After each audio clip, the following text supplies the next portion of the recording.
Loop ticketing system OTS అంటే మెట్రోలో advanced ticketing అన్నమాట.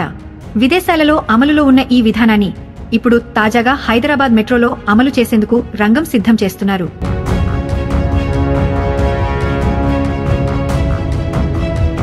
ఇదే ప్రక్రియను ఎల్&టీ హైదరాబాద్ మెట్రో రైల్ కంపెనీ అనుసరించబోతున్నట్లు సమాచారం. ఇది నిజంగా మెట్రో ప్రయాణికులకు గుడ్ న్యూస్ అనే చెప్పాలి.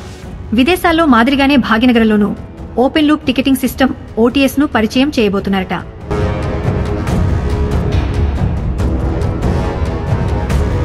ఈ విధానమే అమలులోకి వస్తే ఇక మెట్రో ప్రయాణికులు క్యూ లైన్లో నిలబడి టికెట్లు తీసుకునే బాధలు ఉండవనే చెప్పాలి. హైదరాబాద్ నగరంలో ఒకచోట నుంచి మరో చోటుకు ప్రయాణం చేయాలంటే మెట్రోనే ఆశ్రయిస్తున్నారు భాగ్యనగర వాసులు.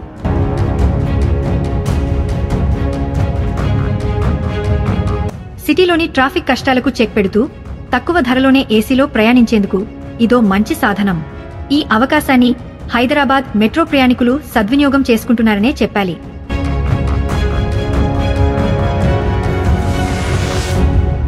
మరి ముఖ్యంగా రాత్రులు ఆలస్యంగా ప్రయాణించే వారికి ఈ సదుపాయం ఎంతగానో ఉపయోగపడనుంది. ప్రస్తుతం మెట్రోలో రోజుకు సగటున 4.5 లక్షల మంది ప్రయాణికుల వరకు ప్రయాణిస్తున్నారు. అయితే మెట్రో ప్రయాణం ద్వారా సమయం ఆదా అవుతున్నప్పటికీ టికెట్ తీసుకునే సమయంలో క్యూ లైన్లో నిలబడి సమయం వృధా అవుతుందని చాలా మంది భావిస్తున్నారు. అలాంటి వారి కోసమే ఓపెన్ లూప్ టికెటింగ్ సిస్టమ్ను ప్రవేశపెట్టబోతున్నారు.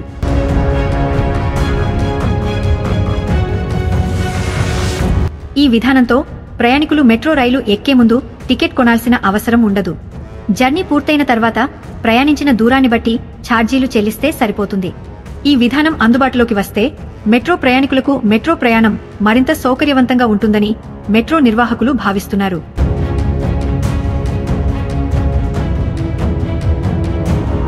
అంతేకాదు ఓటీఎస్ ను ఈ ఆర్థిక సంవత్సరంలోనే ప్రవేశపెట్టాలని మెట్రో రైల్ యోచిస్తోందని సమాచారం.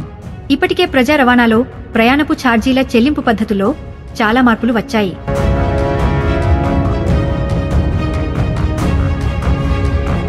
భాగ్యనగరంలోని మెట్రో విషయానికి వస్తే మెట్రోలో కౌంటర్లలో సిబ్బంది విక్రయించే చోట టికెట్ వెండింగ్ మెషీన్ల ద్వారా స్మార్ట్ కార్డులు, మొబైళ్ల నుంచి వాట్సాప్లో టిక్కెట్లు పొందడంతో పాటు ఆటోమేటిక్ ఫేర్ కలెక్షన్ సిస్టంల ద్వారా అనుమతించడం వంటి విధానాలతో ప్రయాణికులు తమ గమ్యస్థానాలకు చేరుకుంటూ ఉన్నారు.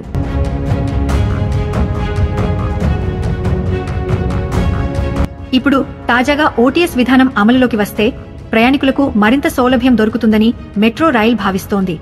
అనుకున్న సమయంలో మెట్రో ఎక్కడంతో పాటు సులభ పద్ధతిలో చెల్లింపులు జరిగేలా ఇది సహాయపడుతుందని చెబుతున్నారు.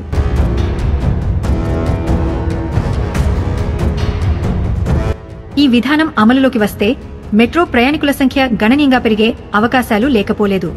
అందుకు తగ్గట్టుగా ముందస్తు ప్రణాళికలు సిద్ధం చేసుకోవాల్సిన అవసరం ఉందని నిపుణులు సూచిస్తున్నారు.